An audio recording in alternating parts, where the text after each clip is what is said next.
Bismillahirrahmanirrahim. Assalamualaikum warahmatullahi wabarakatuh. Perbuatan zahir kita, hakikatnya ialah perbuatan dari diri batin. Zahir kita itu menjadi tempat untuk merasakan yang namanya dunia, sedangkan batin kita itu menjadi tempat untuk merasakan yang namanya akhirat. Jadi dunia dan akhirat ialah zahir dan batin kita. Surga itu nikmat, sedangkan neraka itu azab. Surga dan neraka dunia itu dapat dirasakan oleh diri zahir kita. Kemudian surga dan neraka akhirat itu dapat dirasakan oleh diri batin kita. Islam itu diturunkan hakikatnya untuk menyempurnakan akhlak manusia. Akhlak di sini adalah akhlak zahir dan juga akhlak batin. Sebab berakhlak itu bukan hanya di hadapan manusia saja, tetapi juga berakhlak di hadapan Allah Subhanahu wa Ta'ala. Barulah ia dapat dikatakan akhlakul karimah.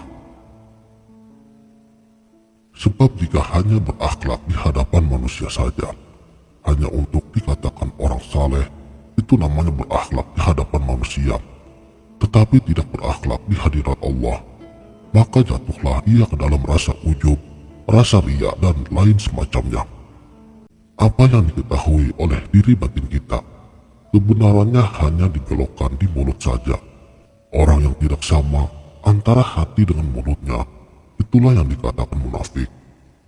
Islam itu hakikatnya selamat, zahir dan batin. Ingatlah, yang paling utama ialah ikhlas dalam beribadah dan hanya mengharap ridho darinya. Jika engkau mengalami kesusahan, haruslah batinmu berhubungan terus dengan Allah. Insya Allah, nanti akan ada petunjuk dan pertolongan langsung dari Allah. Dan pula, batin harus berhubungan terus dengan Allah. Dengan begitu, dapatlah kamu merasakan ketuhanan Allah. Kalau sudah merasa terus dengan Allah dan berhubungan terus dengan Allah, mana ada lagi keinginan surga dan takut akan nerakanya. Makanya, para ahli tasawuf, mereka ada yang berkata bahwa dalam beribadah itu tidak menginginkan surga dan bukan juga takut akan nerakanya. Hal ini mereka lakukan bukan karena mereka sombong, karena bagi mereka, keinginan itu termasuk daripada bagian daripada nafsu. Pahala dan surga bagi mereka adalah berhala dan hijab. Jadi mereka mengutamakan ikhlas dan mengharap keridhaan darinya. Hanya sedikit orang yang mengetahui bahwa ruhlah yang bisa berhubungan dengan Tuhan. Allah yang menghubungkan ruh itu dengan jasad, maka jasad pun menjadi hidup. Sebab banyak yang berpikir dan merasa bahwa yang bersifat hidup itu jasad. Mereka tidak mengetahui bahwa yang bersifat hidup itu ruh. Jasad itu sifatnya mati. Jika batinnya kotor, maka jasad yang hidup karena ruh itu bagaikan bangkai yang berjalan di muka bumi ini. Ruh itulah yang sebenarnya bersifat hidup. Ruh itu adanya di batin, dan batin itu ialah hati dan jiwamu. Oleh sebab itu, hendaklah batinmu harus berhubungan terus dengan Allah. Jika diri zahir dan diri batin kita itu berhubungan terus dengan Allah, maka insya Allah kita akan menjadi muslim yang selamat, Islam, zahir dan batinnya. Saudaraku, pengetahuan tentang batin ini tidak bisa disepelekan. Inilah sempurnanya ilmu dunia dan akhirat. Yanzuru ala qulubikum. Allah memandang hati kamu. Hati adanya di batin, karena batin inilah yang berhubungan dengan sir. Sir itu rahasia Tuhan yang disematkan kepada ruh, yang dititipkannya kepada jasad-jasad diri kita semuanya. Segala amal dan usaha lahir yang dilakukan oleh manusia, hakikatnya dan pada diri batinnya adalah semata-mata af'al Allah. Hidup tubuh karena nyawa, hidup nyawa karena Allah, tahu hati karena tahunya ruh, tahunya ruh karena Allah. Kuasa anggota tubuh karena kuasa ruh karena kuasanya Allah.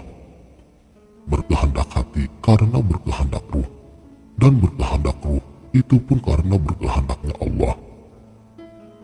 Mendengar telinga kita karena mendengarnya ruh karena mendengarnya Allah. Melihat mata karena melihat ruh karena melihat Allah. Dan begitu seterusnya, sebab sumber daripada asal kejadiannya semua bersumber daripada Allah. Inilah inna lillahi wa inna ilaihi raji'un. Cara mempraktekannya, yaitu dengan syuhudul wahdah fil kasrah, artinya memandang yang satu kepada yang banyak.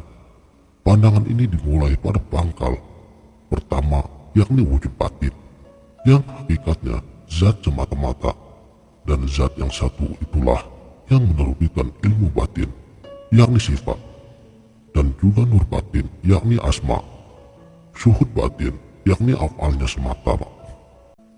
Maka apabila usul yang satu itu menjadi yang banyak, maka yang banyak itulah akhirnya kembali kepada asal yang satu. Pandangan yang kedua ialah syuhudul kasrah fil wahdah, artinya memandang yang banyak kepada yang satu, di mana pokok pandangan dimulai daripada syuhud batin, yakni afal Allah, naik kepada nur batin, yakni asma Allah, dan kepada ilmu batin, yakni sifat Allah, dan akhirnya sampai kepada wujud batin, yakni hakikat zatnya semata. Maka apabila yang banyak itu berasal dari yang satu, akhirnya akan kembali juga kepada yang satu. Dan pandangan yang terakhir adalah syuhudul wahdah fil wahdah, pandang yang satu kepada yang satu. Inilah pandangan mutlak keesaan, pandangan yang tidak ada lagi keraguan di dalamnya. Jadi, jika kita hanya belajar syariat saja, maka batin akan hampa.